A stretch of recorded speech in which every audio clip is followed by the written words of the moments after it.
5월 10일 화요일 정례 브리핑을 시작하겠습니다. 오늘 0시 기준 신규 확진 환자는 27명입니다. 이 중 이태원 클럽과 관련해서는 서울 12명, 경기 8명, 인천 1명 등 총 21명이 추가 확진 판정을 받아 이태원 클럽 관련 확진 환자는 93명이고 꾸준히 증가하고 있습니다. 그 외 지역 감염 1명, 해외 입국 사례 5명입니다.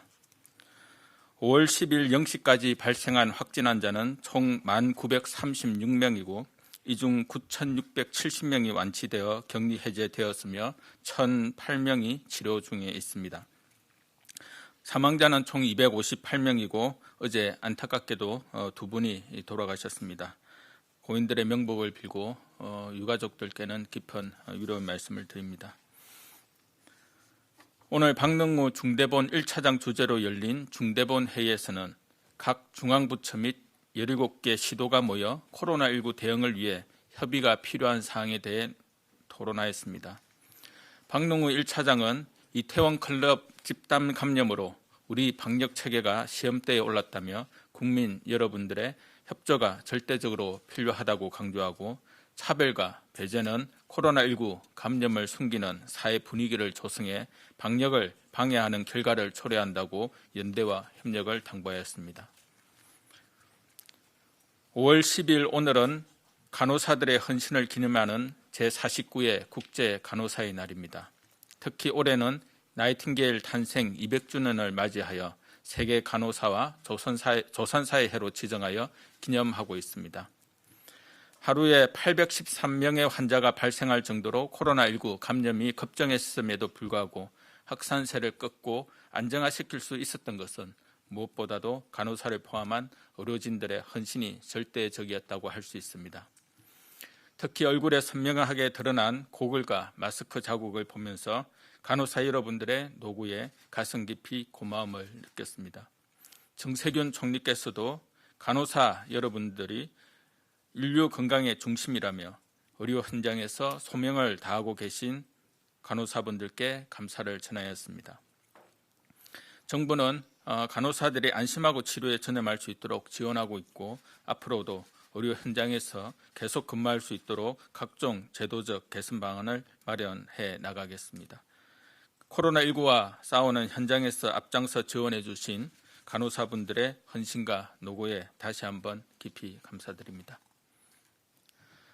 오늘 중대본 회의에서는 이태원 클럽 집단 감염과 관련한 지자체별 환자 발생 상황과 조치 계획에 대해 점검하고 논의하였습니다. 서울시는 4월 24일부터 5월 6일까지 이태원 소재 클럽 방문자 5,517명의 명단을 확보해 클럽 출입자의 신원 파악과 소재 확인을 진행하고 있습니다. 확보된 명단 5,517명 중 2,405명과는 직접 통하여 조사를 완료하였고 전화를 받지 않은 3,112명 중 1,130명에게는 안내 문자를 발송하였습니다. 연락이 닿지 않는 1,982명에 대해서는 기지국 정보, 클럽 카드 결제 정보 등을 통해 확인을 하고 있습니다. 또한 용산경찰서에서도 추후 역학조사가 충분히 이루어질 수 있도록 CCTV 자료를 확보하였습니다. 경찰청에서는 전국적으로 8,559명 규모의 신속 대응팀 운영체계를 구축하였으며 이태원 클럽 출입자 중 카드 정보나 기지국 정보를 통해 소재가 확인되지 않는 사람에 대해서는 경찰서 신속 대응팀을 동원해 소재를 확인할 계획입니다. 정부는 4월 24일부터 5월 6일까지 이태원 클럽 등 유흥시설을 방문한 분들에게는 무료로 진단검사를 실시하고 있습니다. 서울시는 본인 희망에 따라 이름을 기입하지 않고 전화번호만으로 검사할 수 있는 익명검사를 실시하여 신분 노출을 꺼리는 분들이 자발적으로 검사를 받도록 하였습니다.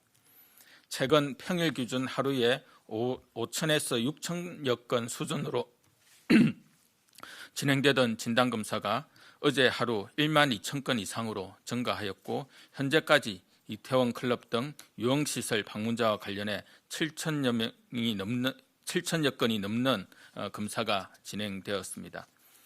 방역당국은 개인정보를 엄격히 보호하고 존중할 것이므로 검사가 필요한 분들은 안심하고 검사에 적극 응해 주시기 바랍니다. 5월 8일 복지부가 시행한 클럽 등 유흥시설 운영자재 공고 및 방역수칙 준수 행정명령 외에도 각 지자체별로 유흥업소 집합금지나 감염검사 및 대인 접촉 금지 행정명령을 시행하고 있습니다. 정부는 모든 가용 자원을 동원하여 신속하게 접촉자를 찾아 코로나19의 추가적인 확산을 막기 위해 다양한 방법으로 노력하고 있습니다. 국민 여러분들께서도 방역당국의 조치사항에 협력해 주실 것을 당부드립니다. 각 지자체는 앞으로도 행정명령 이행 여부를 지속적으로 점검하고 미이행 시 고발, 처벌 등 강력 조치를 취할 예정이며 행정명령 미이행에 따라 발생하는 비용에 대해서는 구상권을 청구할 예정입니다. 교육부는 5월 13일로 예정되어 있던 등교를 일주일 연기한다고 발표했습니다. 교육부는 고3 학생의 등교 수업을 5월 20일로 일주일 연기하고 고3 이해 학생의 등교 일정은 기존 일정보다 일주일 승연한다고 발표한 바 있습니다. 이는 이태원 클럽 관련 확진자 발생 추이와 위험도를 방역당국과 함께 검토하고 협의를 거쳐 내린 결정입니다. 연기된 일주일간 환자 발생 추이를 면밀히 검토하고 등교 재개에 대비해 방역에 만반의 준비를 하겠습니다. 등교 전까지 추가적인 방역 지침을 보완하고 학교 방역 현장 점검과 필요한 지원을 지속해 나갈 예정입니다. 이태원 클럽 집단 감염 사례와 관련하여 이 사례가 또 다른 지역사회 감염으로 확산되지 않을까 국민 여러분들의 걱정이 커질 것으로 생각합니다. 방역당국은 조기에 지역사회 유행을 발견하고 차단하기 위하여 촘촘한 방역 감시망을 구축하고 있습니다.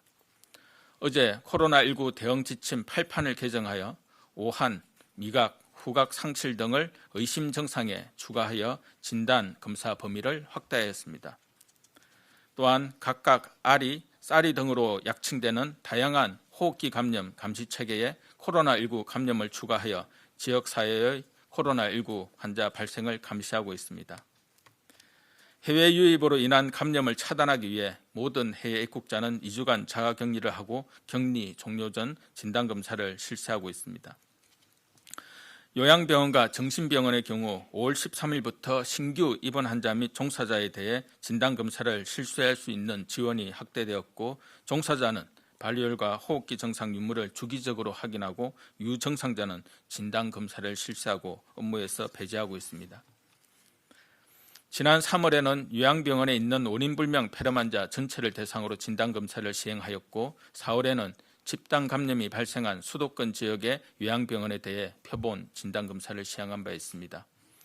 지난 2월에는 의료기관 내 코로나19 환자 유입을 사전에 차단하기 위해 폐렴 입원 환자와 중환자실 입원 환자 전체, 응급실에 내원한 의심 환자 등 고위험군에는 선제적으로 검사를 실시하도록 하였습니다.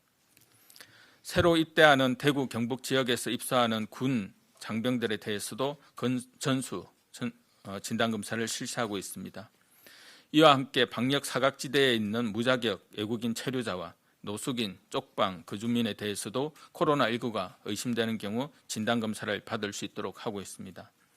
이러한 위험 집단 감시를 위해 새로운 검사법인 검체 취약 검사 방법, 즉 풀링 검사 기법을 개발하였고 앞으로는 이를 적극적으로 활용하여 감시 체계를 강화해 나갈 예정입니다.